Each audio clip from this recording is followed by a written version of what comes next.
I've got a chart of Disney in front of me. I know it's not a currency, but it's the oddest thing. You know, Disney stock is up, and you know why it's up? Because they're not going to buy out another company. That's right. Disney was going to buy assets from 21st Century Fox. And when Comcast came along and made a higher offer,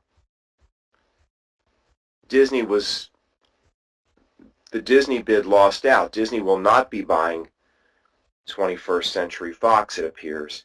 And ever since then, the stock has been jumping. That's actually quite fascinating, really. But away it goes. There goes Disney, right? So one of those funny things that happens in markets, you know, it never ceases to amaze. Anyway, I'll tell you what, I gotta pull up the euro. Look at that big red candle on the euro. Starting off here, we had that 38.2 retracement up on the euro. Do you see how that price came? Man, how close did it come to that line? The high was 118.51, and the line is 118.59, so it comes within 8 pips of that line, and then it's going to fall over 250 pips in one day. What happened is Merkel's support is falling apart in Germany. And I don't know, Merkel is like that cat that has 9 lives. And, you know, somehow she always seems to survive. So I would not count Merkel out just yet. And I would not count the euro out just yet on this news. I think it's probably premature, you know, to assume that Merkel will not find a way to save this coalition or this career. One more time. You know, there's always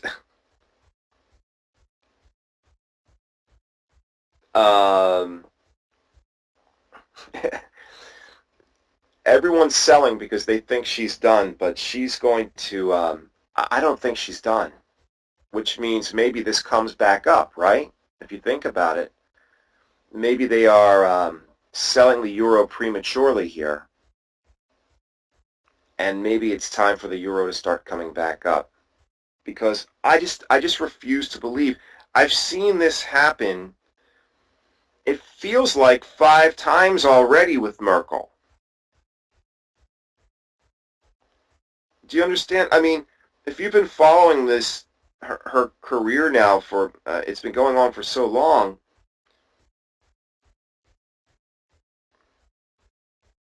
this seems like it's been going on forever.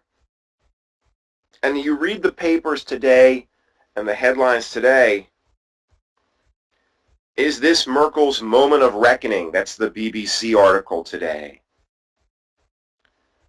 And so on and so forth.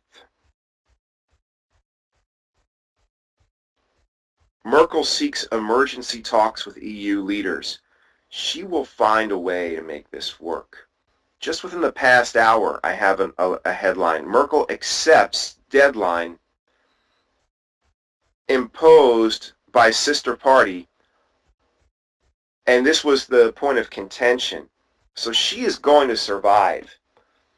And this tells me there's a very good chance that the euro snaps back up, because the euro really fell hard on the assumption that she was going to fall.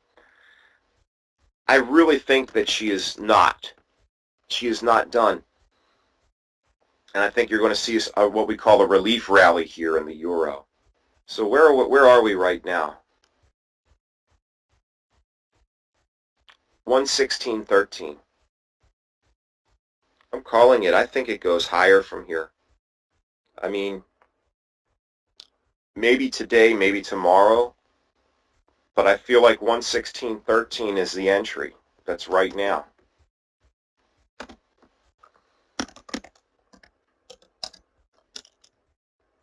I could have said earlier, but you guys weren't here earlier, so I want to be fair to everybody. I'm not one of these after-the-fact people, you know what I'm saying? So if you look at this, it's probably already jumped a bit on this news. I'm trading a little bit after the news, but I wanted to wait. Yeah, you see it just started jumping earlier. It's already jumped about 40 or 50 pips today, and now I'm jumping in. But I feel like I can make money on this. I'm going to put a stop down here.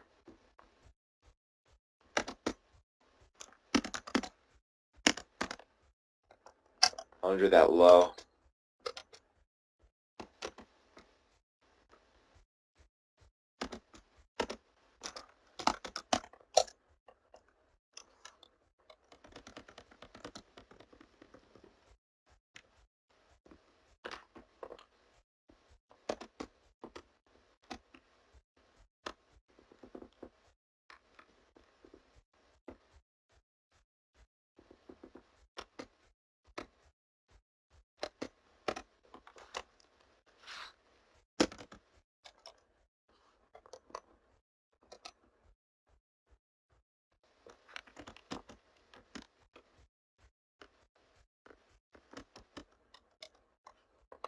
So basically just buying now. The stop is about 50 pips. I think there's more upside than downside. I could be wrong, but you look at how much this has fallen, and there's a lot more upside than downside. This is one of those political situations. It seems like the market is slow to react here. But Merkel is a real fighter. Everyone says time is running out on her. I don't believe it. I'm not telling you that she's a good leader or a bad leader. I'm telling you that she's a survivor.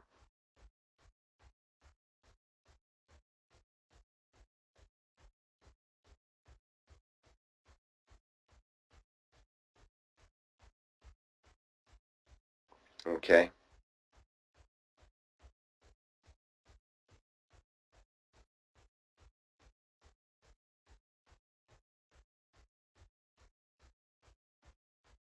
So, we shall see. Going to be a hot one out here today. By the way, you know, remember those dreams you have when you're a kid? And you're like, you forgot to bring your homework or something?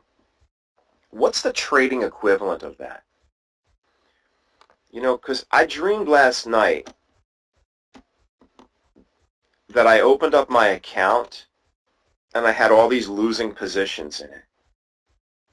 Is that the trading nightmare? Anybody else ever have that one? I dreamed I opened up my trading account and I had big losing positions in a whole bunch of trades. And it seemed so real that when I woke up, the first thing I did is I opened up my trading account. And sure enough, it was not true. But, you know, in fact, I had no positions. I was flat as a pancake. Just as I suspected. But man, it seemed real. I hate when that happens. But I can't ever remember it happening before. First time nightmare.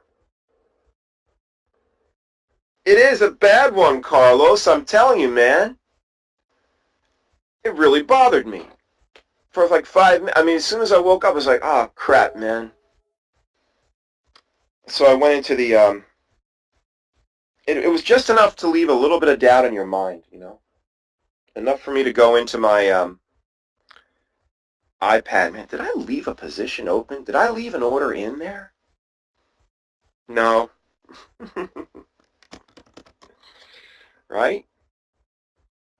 Holy cow. So I'm still recovering from that, okay? Anyway, so So you're part of my therapy, everybody. So let's move on to the next one, right? So what's my target here, by the way? You know something? I think it's fair to say, right? If I look at this chart, there's no, I mean, that's a straight line drop. So there's really no resistance level in here. But it's fair to say, I mean, if I were to get all of it, that's kind of greedy. But maybe that would be one target, and another target would be get back half of this drop, and then get back all of this drop would be the other target. You know, for those who are wondering.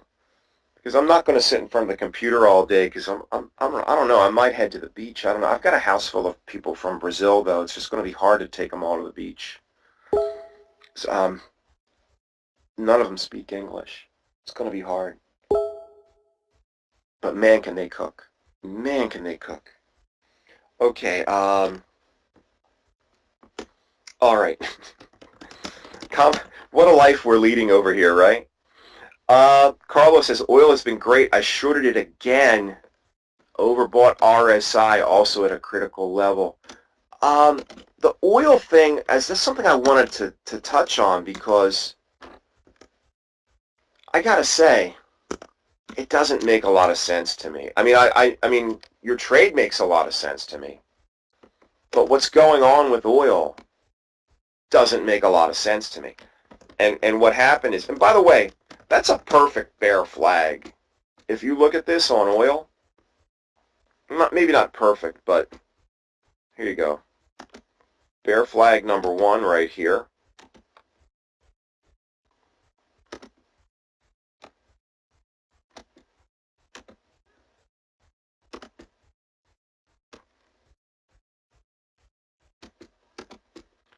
And here's another one. So maybe we should be watching for the bear flags on oil.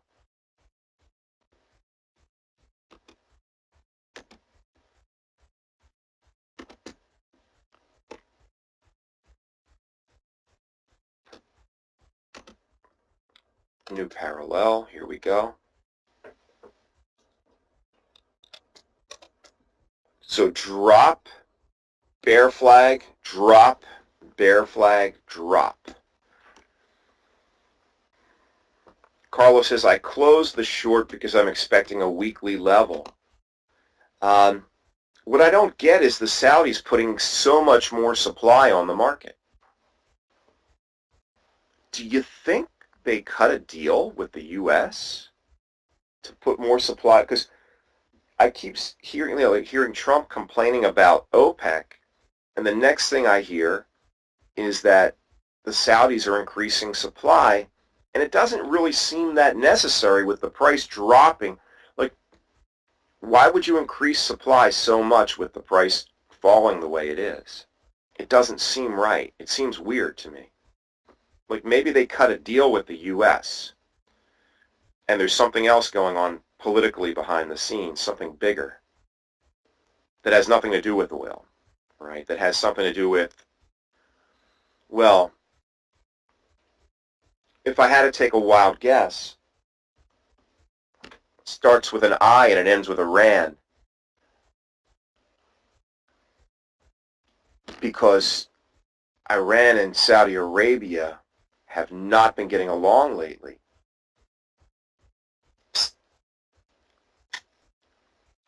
Those two countries have not been getting along lately. And of course the U.S. and Iran are at loggerheads in a big way. And it makes me wonder, right?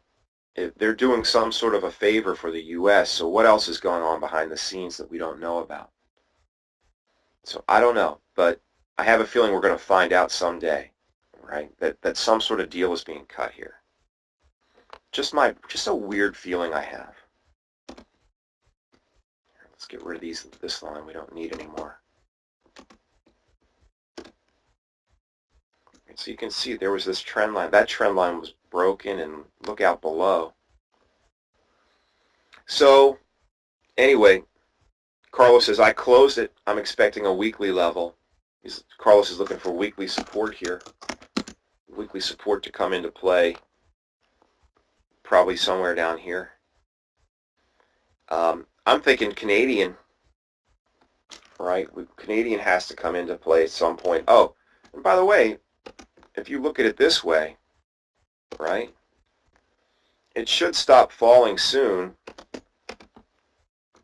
based on this trend line, right? Maybe it caught there today a little bit on that lower trend line for oil because, hey, you know, it's not going to fall forever, right? I mean, no matter how ugly things get, it's going to stop falling at some point. Yeah, says Carlos. So maybe I'm onto something here. But it just seems weird to me that OPEC would cut production while after the price. Remember, this is a weekly chart. So the price started falling 1, 2, 3, 4 weeks ago. The price has been falling for a month, and now they announce a supply cut? How weird is that? It's pretty weird, right? It's pretty strange. It's not like Saudi Arabia at all, is all I'm saying, based on past, based on their past activity. Okay, so naturally I'm thinking about Canadian dollar if I'm talking about oil. And here's Canadian dollar just getting crushed by the US dollar. Now, there was a time for a while there, right? For a while there, if I push back a few weeks, the US and Canada were holding pretty steady against each other. Look at this. We were between 128 and 130 for about 2 months. This whole area right here. We were from the middle of April until the middle of June, we were stuck between 128 and 130. But now it's gonzo, right?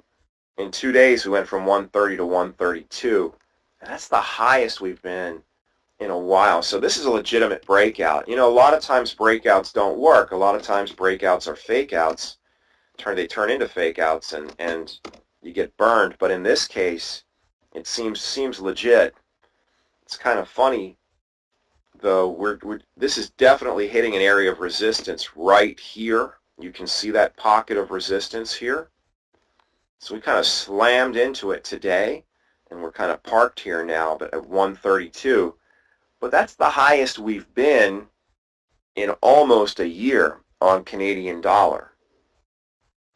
I'm sorry, on US dollar versus Canadian dollar exchange rate. That's the highest that exchange rate has been in nearly a year, and that's really saying something.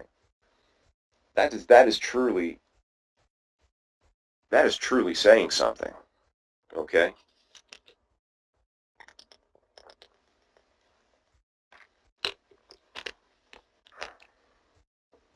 What a move. What a breakout. Short's getting barbecued here.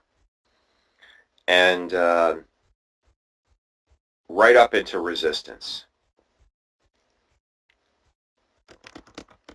When you look at today's activity, that doji, well, it's not a doji, it's currently a doji. We have no idea what it's going to look like when it's complete. But you can see it's like it hit a brick wall. And people say, well, how is it possible? Are these orders still in place from a year ago? A, that it's possible that whoever wanted to sell here a year ago wants to sell here today. That's possible. And B, everybody's looking at the same chart. Because traders all are looking at the same chart, and they're all their eyes are going to be drawn to that area. So 2 different reasons why this is working, but it is working at least for now. Canada 132, kind of interesting as oil gets pounded, right? But what's the trade is the question. Do we hit this area and then drop? I don't know. I think this Saudi Arabia said, or OPEC said they were talking about cutting 1.5 million barrels per day. See, the risk in doing that is that somebody else just picks up the slack. Do you think maybe that's the whole idea here? If they keep the price low, that keeps other competitors out of the market. Let's say you're a wildcat, you're a wildcat driller, you're an independent driller, and you need the price at 70 or higher. OPEC keeps it below 70, they keep you on the sidelines. And that keeps their market share. Saudi Arabia did, in 2014, they did go after market share. Maybe this is a market share ploy. That would make more sense. Anyway, you got to wonder about this. Anyway, is it a short here is what I'm wondering, because you're smack right on resistance. Do you gamble on it that it's done running? Is this sort of brick wall going to save you? That looks like a pretty intense area here. Is that enough to save you? Is that enough to stop this thing? So far it is. I mean, if you sold it on that, on that last night or this morning, then you're a happy camper. But how long does it hold? It's a gamble, but you could, let's look at it on a shorter time frame. Let's go to the 240. Zoom in here, see if we can learn anything by going on the shorter frame.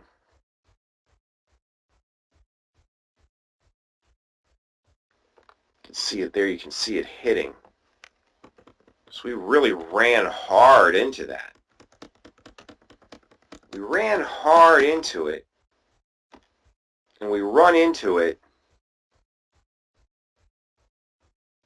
repeatedly. Can't get through once, twice, 3 times on the 4-hour, which means, you know, it's not as if we just tapped into it one time in the middle of the night during a low volume environment.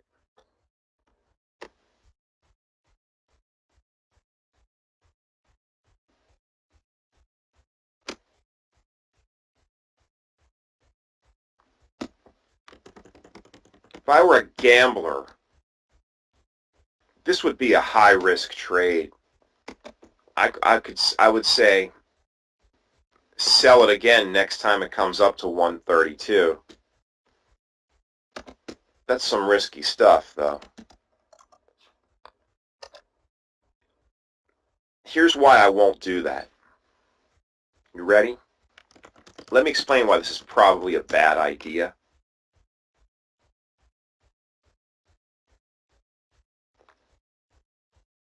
You look at when, not just how the price runs up, but when it runs up and when it comes into contact here. This is 6:15 at the close, meaning, now this is a 4-hour chart, so the last 4 hours of trading on Friday between 1 p.m. and 5 p.m. New York time is the equivalent of Friday evening in the UK and past midnight in Asia. This activity is happening in a very low volume environment. And by the way, in the US, remember, anything June, July, August on a Friday afternoon, assume low volume. Because it's not officially summer yet. I know, summer begins, blah, blah, blah day. Anything between Memorial Day and Labor Day is unofficially summer, especially if the weather is beautiful like it was on Friday. I don't think there was any volume on this. I think there was very little volume on this. Okay, and then these two candles are Sunday night candles. which means it's morning in Asia, but everybody's sleeping in Europe and in the UK, and nobody's paying attention in the US. All this activity is happening on low volume. You give the high volume boys and girls a shot at this, and they're probably going to smash a big hole in 132. I am not sure. That's why I'm not going to short Canadian dollar at 132. I don't think the big boys and girls have taken a shot at this yet. And when they do, if they do, there's a good chance they're going to smash a hole in it. So I'm not putting my capital on the line there. I don't feel that it's a good enough opportunity. Fair enough? Besides that, another reason why, to me, the first test is the best test. How many times do you want to hit this thing before it breaks? Right? The first bounce is the best bounce. So I'm not going to play with this.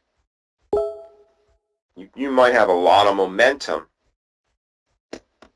pointing in the other direction. So count me out.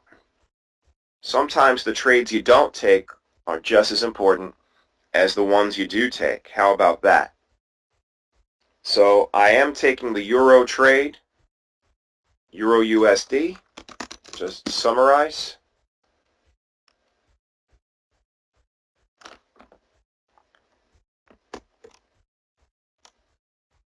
And I'm up 6 pips on Euro USD. Woohoo, big deal. But I'm not taking dollar Canada. I just don't like the circumstances surrounding that. Okay?